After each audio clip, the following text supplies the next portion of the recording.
السلام عليكم. هنعمل النهاردة طريقة عمل قاعدة اللي تنفع لشنطة أو لبوكس أو شنطة باك.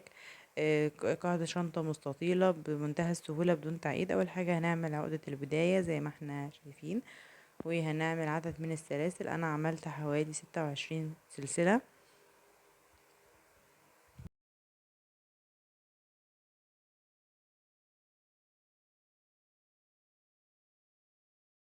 هنا كنت وصلت للطول اللي أنا عايزاه. بعد كده هلف الخيط وهرتفع سلسلة ارتفاع وهلف الشغل وهشتغل في ظهر السلسلة زي ما احنا متعودين. حرف الفي اللي كنا شغالينه في السلسلة هنلف ويبقى فيه جزء بارز بالشكل ده، هنشتغل فيه غرز حشو لحد الاخر، وهنكمل بنفس الطريقة لنهاية السطر.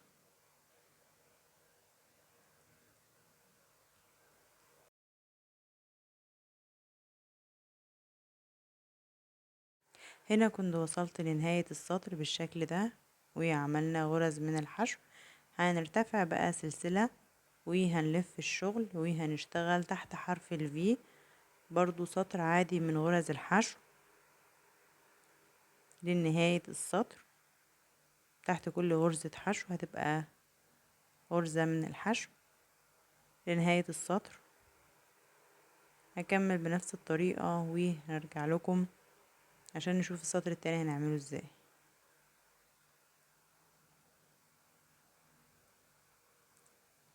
هنا كنت وصلت لنهاية السطر التاني من غرز الحشو وهنرتفع سلسلة وهنلف الشغل وهنشتغل في الحلقة الخلفية والحلقة اللي قبلها في السطر اللي قبلها زي ما احنا شايفين كده بالشكل ده. في طالع من غرزة الحشو اللي في السطر اللي قبلها في حلقة بارزة هنشتغل في ديا، والحلقة الخلفية في السطر اللي احنا فيه هندخل تحت الاتنين، ودول اللي هيبقوا كأنها الغرزة اللي هندخل تحتها ونشد الخيط ويبقى ده نعمل غرزة حشو.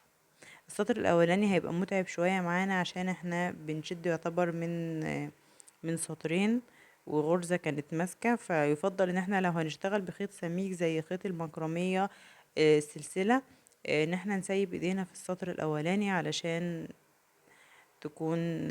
يكون الشغل معانا سهل. زي ما انتوا شايفين كده شكل الغرزة بتكون بالشكل ده.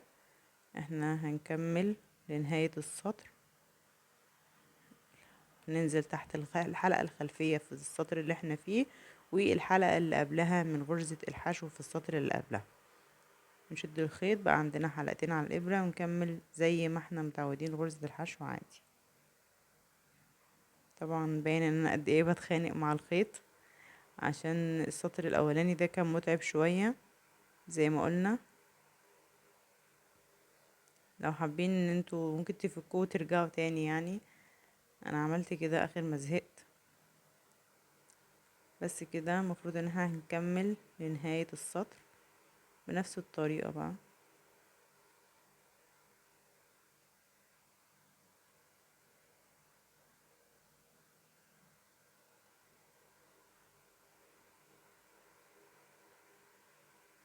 هنا وصلنا لنهاية السطر وعملنا اخر غرزة بالشكل ده برضو زي ما احنا مشغلين، والمفروض هنرتفع سلسلة وبس. بعد كده السطور التانية هتبقى سهلة علشان احنا قدرنا نكون السطر ده اللي هنبني عليه، فالجزء اللي تحت هيبقى بارز لينا شوية، فيبقى سهل جدا في الشغل. الموضوع هيبقى سلس جدا معانا.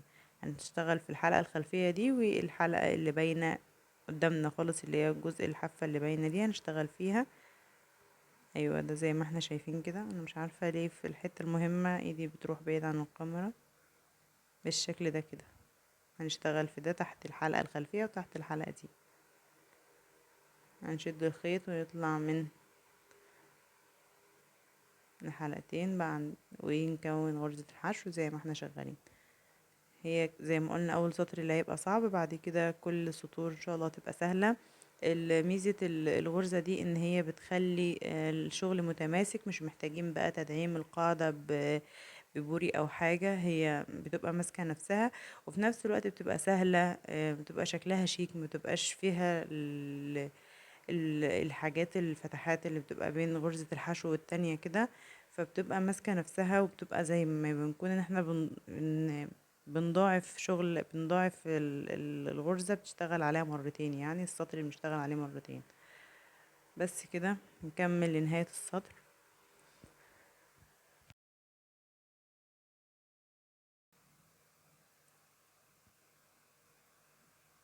وهنشتغل عدد من السطور بنفس الطريقة زي ما احنا شايفين. هنشتغل بنفس الطريقة دي، نلف الخيط ونرتفع سلسلة،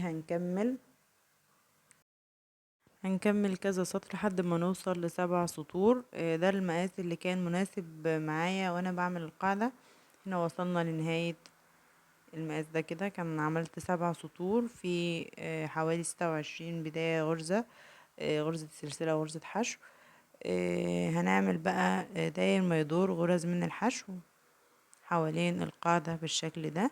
طبعا زي ما قلنا غرزة الحشو بالطريقة دي ماسكة الشغل، ماسك نفسه كويس جدا، كأنها متبطنة، مش محتاجة تبطين اي حاجة ولا تدعيم من بره. هنكمل بقى شغل حوالين غرز حشو حوالين السطر كده. في الجنب الصغير ده هنشتغل، نحاول ان احنا نعد السطور، نشوف احنا اشتغلنا كام سطر، وبالتالي هنشتغل فوق كل سطر غرزة حشو. فمثلا انا اشتغلت 7 سطور، فالمفروض ان انا اشتغل في الجنب الصغير ده 7 غرز من الحشو وانا ماشية، عشان ما ازودش او نقص، لان الجنب ده ما بيبقاش باين قوي، مبيبقاش واضح فيه هشتغل فوق انهي غرزة. عشان وصلنا لنهاية السطر، وهنكمل شغل بنفس الطريقة تحت كل غرزة حشو غرزة حشو.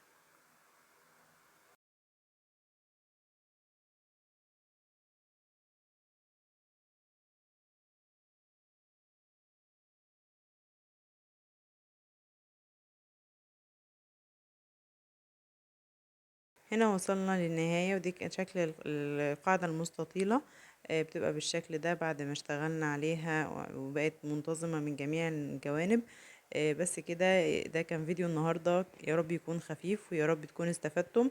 يا رب يكون عجبكم. لو عجبكم ما تنسوش تعملوا لايك وتقولوا لي في الكومنتات، ولو مش مشتركين في القناة ياريت تشتركوا. مع السلامة.